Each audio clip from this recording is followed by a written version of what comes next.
In front of me I have the brand new iPhone 7. Whether you are Team Android or Team iPhone, anyone can appreciate a well-built phone. And that's what we're here to find out. Can this matte black iPhone 7 survive my durability tests? I've tested over 38 phones so far, including the previous iPhones. So let's see how this newcomer does.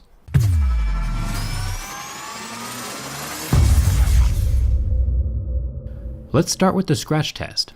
I have a set of mineral picks that tell me where the hardness of the glass falls on Mohs scale of hardness. Sapphire glass would be around an 8 or a 9 on Mohs scale, or plastic screens like the Galaxy S7 Active would scratch at a level 3. Normally, the average smartphone will start scratching at a level 6, and this appears to be the case with this new iPhone 7. It is on par with the typical smartphone screen hardness. Coins and keys won't scratch it, but you should keep it protected anyway. There are still plenty of abrasive materials in the environment, hiding in the pockets of your jeans or purse that can cause scratches to the screen of your phone. Let's jump down to the home button, or better said, the home touchpad now, since it doesn't click anymore. There have been rumors that the home button and the camera lens are made of sapphire, which would make them extremely scratch resistant, nearing the point of diamonds, which would be nice. Some smartphones, like the Galaxy phones, use a plastic home button that can scratch easily. But so far, this touchpad can resist the scratching from my razor blade. But is it sapphire, or is it just normal glass? The easiest way to find out is using the hardness picks. Like I mentioned before, glass will scratch at a 5 or 6, but sapphire should be around an 8 or a 9. And since this button has a deep scratch with a level 6 pick, we know for sure that it's regular glass and not sapphire. The earpiece is made of metal and very solidly stuck in place. It won't be sliding around or falling out like the old iPhone 4s did. Now with the back aluminum, I will be scratching a jet black version very soon, but so far this matte black version holds up extremely well to my keys. You can hardly tell that it's been scratched. Razor blades, on the other hand, will scratch the phone just fine.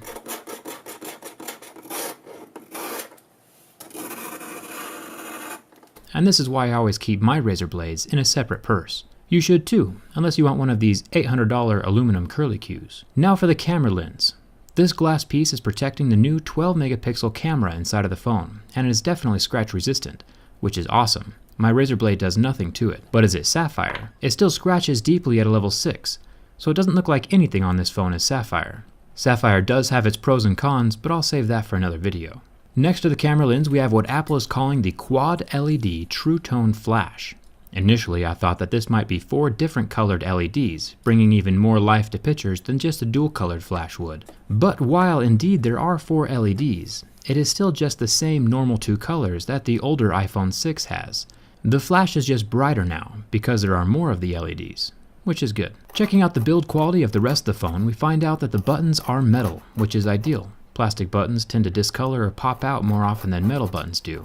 So thumbs up to Apple for sticking with quality materials. The antenna bands are still plastic, but that's a necessity with Apple's design at this point in time. If you remove these antenna bands, no more cellular connection. If we look down here, we see where the headphone jack doesn't exist. Now this is a problem on multiple levels. I'll go more in depth about this in my next video. But looking at it from purely a durability perspective, this is an extremely bad move.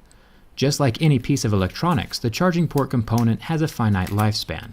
Nothing lasts forever. It is designed to withstand a certain amount of physical wear and tear. This means it could stand 5,000 or 10,000 plugs and unplugs. Nobody knows the exact number but Apple, but essentially, now that Apple is combining the headphone jack and the charging port into one, we have 2 accessories using the same single port, doubling the rate of wear and tear. So once this singular lightning port dies or reaches the end of its lifespan, your phone is toast. There's no backup wireless charging either. So if you are a person who's ever had their charging port stop working on a previous phone, you can sit back and watch your iPhone 7 port die in half the time. Unless you fork over the dough for some wireless headphones, which is what Apple wants you to do anyway. I plan on making a video more in depth about the headphone jack in a few days. It'll be revealing, so subscribe and turn on your notifications for that. What do you think? Is it good that Apple killed the headphone jack? Let me know down in the comments. On to the burn test. The IPS LCD of the iPhone 7 lasted almost 10 seconds under direct contact with flame before the pixels got hot and turned off, going completely black. It is interesting to see what screens recover and which ones don't. Samsung AMOLED screens currently turn white and do not recover from flame. The iPhone, however, completely recovered and functions as normal. It is cool to the touch within seconds. Now the bend test. The iPhone 6 had a nifty little trick that would permanently match the phone to the curve of your body if you ever sat on it. The iPhone 7 does not appear to be as flexible. It is interesting to watch the waterproofing adhesive between the frame of the phone and the screen. You can watch it tear as I heavily flex the phone. So while this phone will not suffer from bin gate or catastrophic failure, I would still not sit on it, just to keep that water resistance intact. Once that adhesive is torn, it will not be as resistant as it once was. Overall, Apple has made another solid phone. I appreciate the build quality. I still have plenty more to say about that headphone jack, but that'll come in another video. All of my behind-the-scenes stuff can be found on Instagram and Twitter, and there's a very good chance I'll start an iPhone 7 giveaway on my Twitter in the next week or so. So follow me there if you're interested in that kind of thing. And if you aren't subscribed yet but love technology, hit that subscribe button. I review tech from the inside. Thanks for watching. Hope to see you around.